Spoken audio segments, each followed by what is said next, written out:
el autismo. La tenemos invitada, la tenemos en línea, Alexia Ratazzi. Gusto de tenerla con nosotros, Alexia, ¿cómo está? Buenos días, Luis. ¿Cómo estás vos?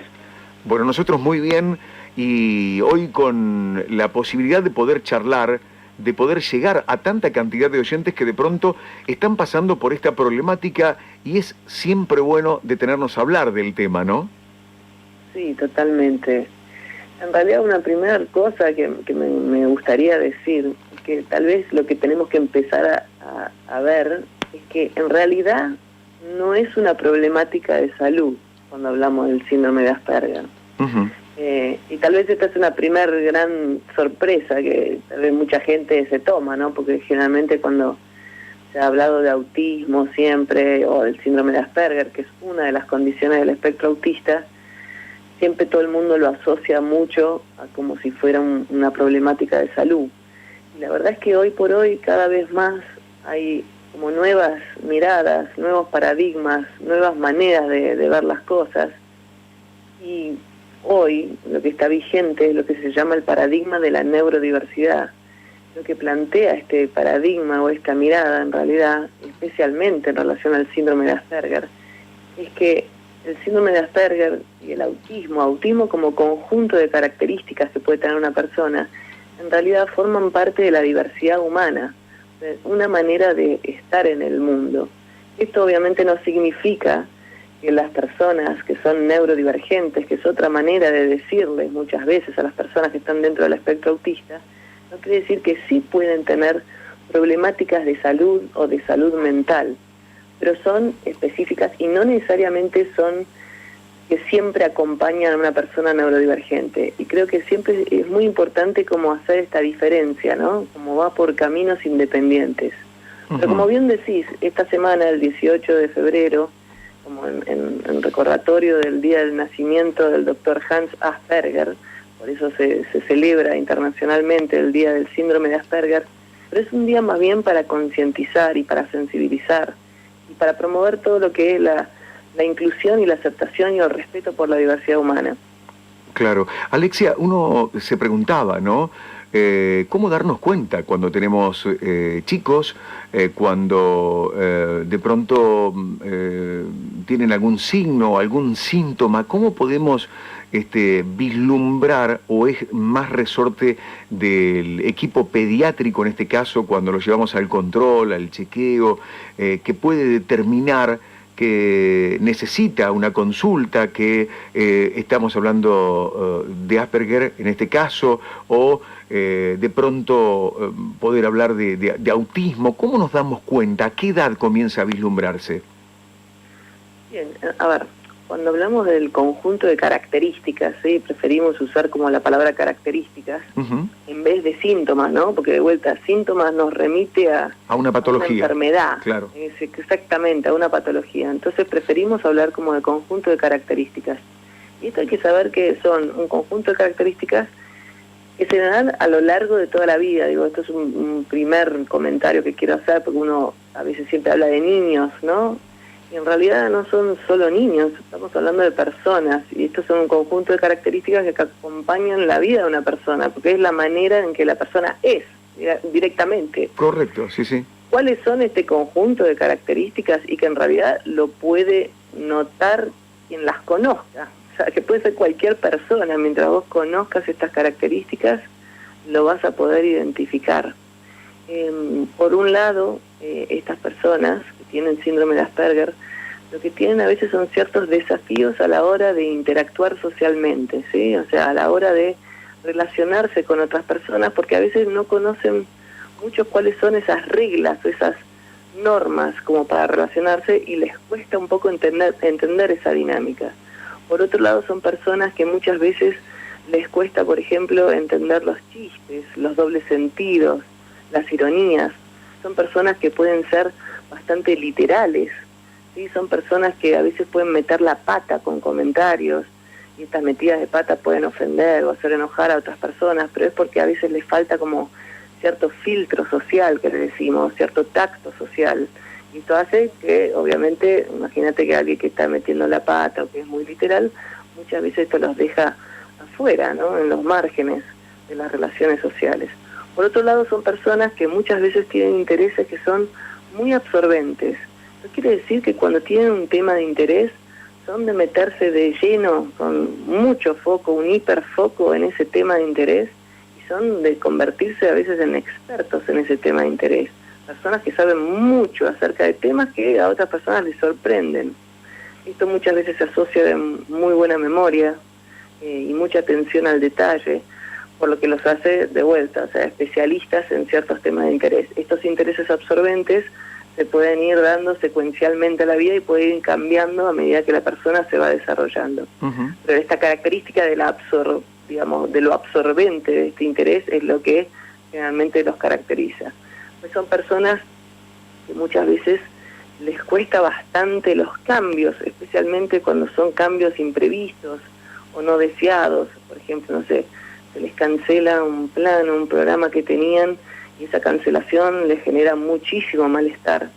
Son personas que muchas veces tienen, por ejemplo, cuestiones ligadas a cómo procesan los estímulos sensoriales. Esto significa, para decirlo de una manera fácil, las personas, nosotros, todas las personas, tenemos cierto grado de sensibilidad a los estímulos sensoriales que nos rodean, como lo que son ruidos, luces, olores, sabores, texturas, al tacto, al movimiento.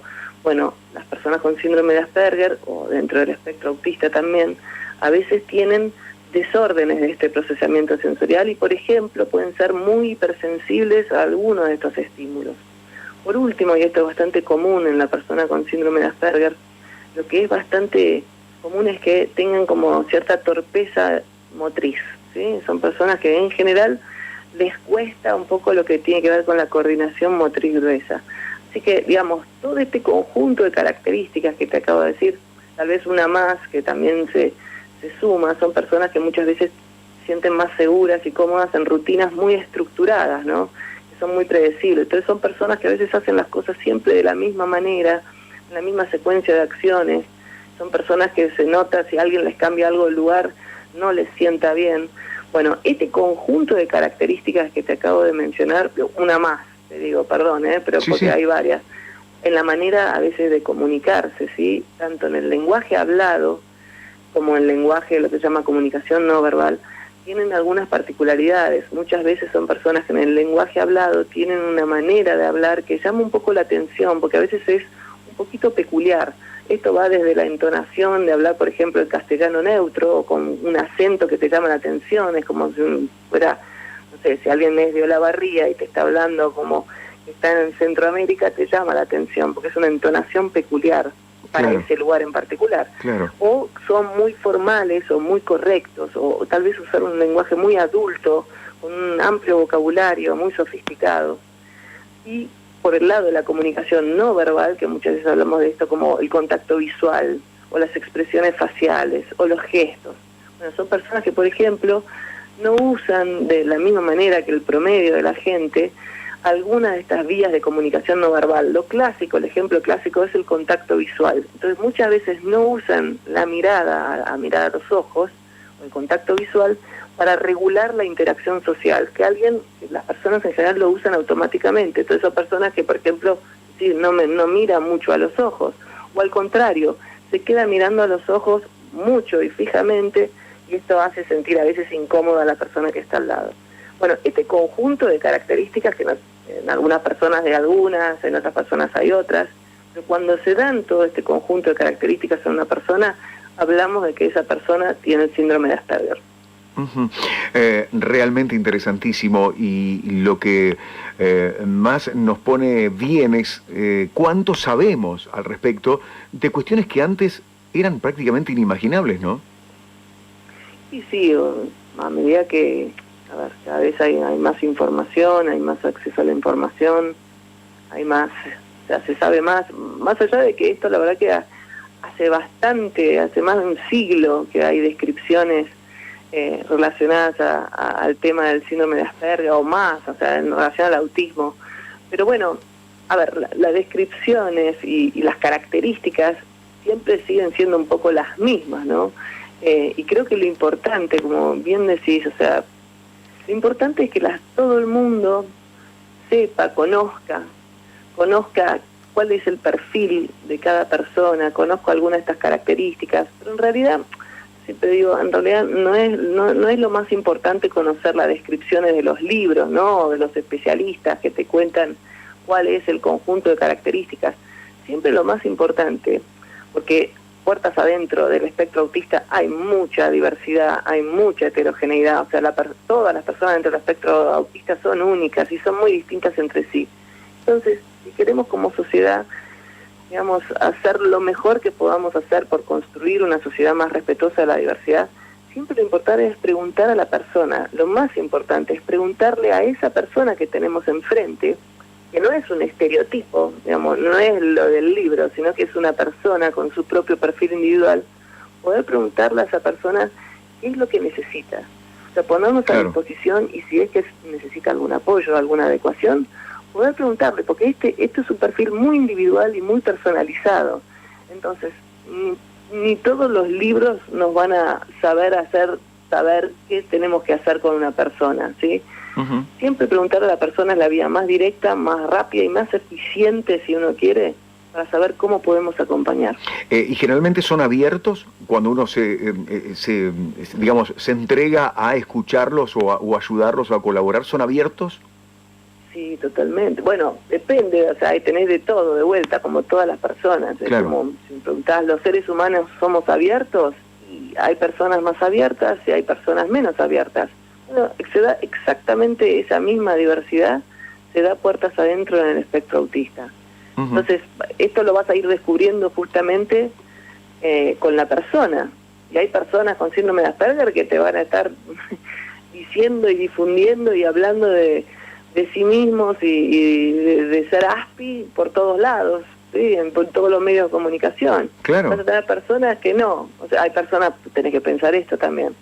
Uh-huh. No el síndrome de Asperger, pero tenés que pensar que dentro del espectro autista hay personas que no hablan, ¿sí? Que no tienen lenguaje hablado. Y ahí es muy importante, obviamente, todo lo que son los sistemas de comunicación alternativos, porque la comunicación es muy importante. Pero bueno, en toda esa diversidad te vas a encontrar con una diversidad que existe en la humanidad. Entonces, la mejor manera, insisto, es siempre preguntarle a la persona qué es lo que necesita, sea niño, adolescente, adulto. Y por hoy, la verdad que estamos viendo muchísimas personas adultas que se están acercando, digamos, a las organizaciones o a los profesionales en busca de un diagnóstico, porque la verdad que hay muchas personas neurodivergentes que nunca han recibido un diagnóstico. A todo esto yo igual digo, mejor así también, porque a veces el diagnóstico y la palabra diagnóstico está como muy relacionada todavía al tema de la salud, ¿no? Claro. Siempre diagnostica como problemas. Sí, sí, no, sí.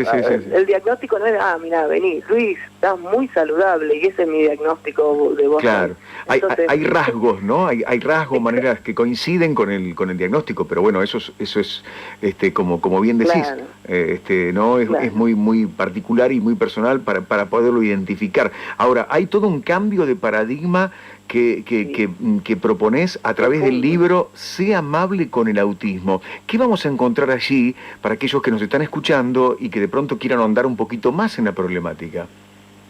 Sí, a ver, te diría que en realidad ese libro, cuando lo escribí, estaba todavía como en el principio del cambio de paradigma. Ajá. Te diría que el libro, que hay un segundo libro, ¿sí? Uh-huh. Más reciente, que se llama Plan de Vida, que es sobre vida adulta y espectro autista, que ese sí entra de lleno, digamos, y trata de transmitir todo lo que es el nuevo paradigma de la neurodiversidad y todo lo que llamamos el modelo social de la discapacidad.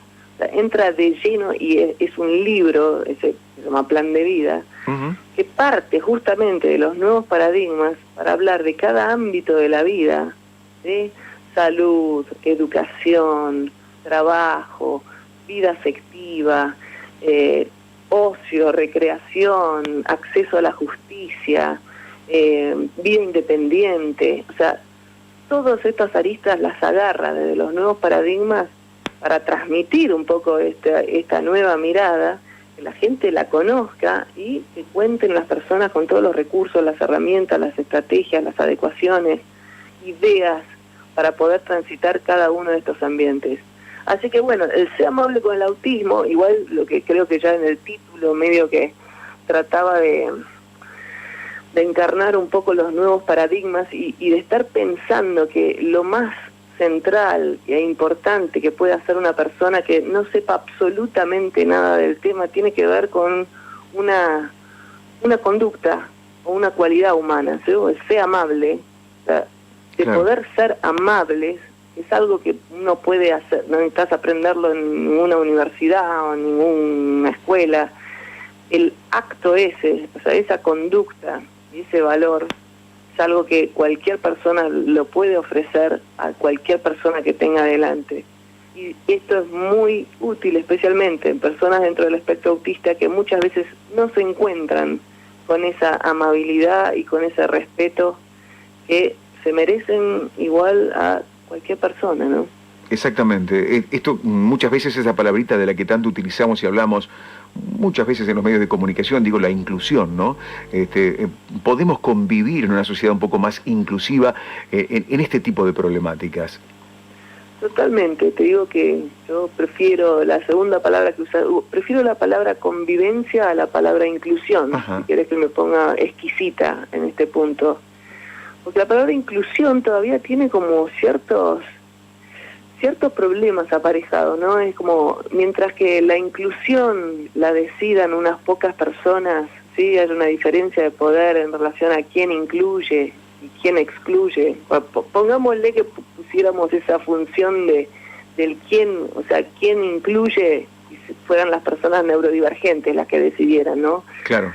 O sea, estamos todavía en una situación donde hay un cierto grupo, digamos, de personas que tienen cierto poder que deciden sobre la inclusión o no inclusión de otras personas. Eso todavía no estamos, digamos, donde queremos estar. Por eso la palabra convivencia que usaste en segunda instancia, me parece como mucho más justa. A mí me gusta muchísimo más y por eso hablamos mucho de una convivencia en diversidad. Porque es como que iguala, ¿no? Convivir con otros, es vivir con otras personas en igualdad de condiciones. Esta es nuestra casa, nuestro planeta. Tenemos todos los seres humanos los mismos derechos. Entonces la convivencia me gusta más como palabra, mucho más que la palabra inclusión, que como que habla de como una actitud, ¿no? Y la inclusión como actitud no puede depender de la buena onda, ¿sí? De alguien que tenga como esa conducta, ¿se entiende? O sea, no podemos estar dependiendo de que la gente tenga ganas de incluir, porque estamos fritos. Entonces, lo que tiene que darse es una convivencia, donde estamos todos en la misma plataforma, digamos, ¿no? Seguro. Pero bueno, hacia allá vamos, o sea, son procesos, ¿no? Los cambios de paradigma nunca son de un día para otro, requieren de años, y requieren de cambiar las creencias, y requieren de un cambio de mirada. Y en eso estamos transitando eso en este momento. Y esa propuesta de ser un poco más amables, que indudablemente te puede dar una mano muy grande. Es la propuesta puntualmente, ¿no? Exactamente. Alexia, agradezco enormemente, es un tema para hablar horas, porque obviamente se generan muchísimos disparadores en la misma charla, incluso los oyentes que también nos dejan algunas consultas, pero no faltará oportunidad. Este espacio siempre se ha caracterizado por hacer un abordaje de temas que tienen que ver con los estados de ánimo, que tienen que ver con la salud y que tienen que ver con detenernos para hablar de lo que tenemos que hablar a veces en los medios de comunicación también. Así que enormemente agradecido por estos minutitos. No, por favor, agradecida a vos, Luis, por este tema, ponerlo en agenda en realidad, porque sí es importante hablar de este tema, porque sí es importante seguir tomando conciencia y sensibilizando y que la gente, la información es poder, como siempre dicen los medios de comunicación, y eso es cierto. Entonces, si saber es poder, vamos a tratar de contribuir a ese saber que se populariza y que se difunda, ¿no? Alexia, muchísimas gracias, que tenga un buen fin de semana. A vos, muchacho. Muchas gracias. La palabra de Alexia Rattazzi, psiquiatra infanto-juvenil, miembro fundador del Programa Argentino para Niños, Adolescentes y Adultos en Condición del Espectro Autista, escritora del libro Sé amable con el autismo y de esta nueva mirada también sobre el autismo. Hoy queríamos hablar precisamente sobre Asperger aquí en el programa, y es por eso que recurrimos a la especialista, porque verdaderamente tenemos que detenernos, tenemos que hablar y tenemos que utilizar también nuestros espacios para difundir lo que significa, ¿no? Esa palabrita trastorno que parece negativa, como bien lo decía y lo aclaraba, bueno, es una condición, es una manera de procesar todo lo que nos pasa muchas veces en nuestra sociedad. Todas las personas, niños, adolescentes y adultos en condiciones del espectro autista y sus familias. AM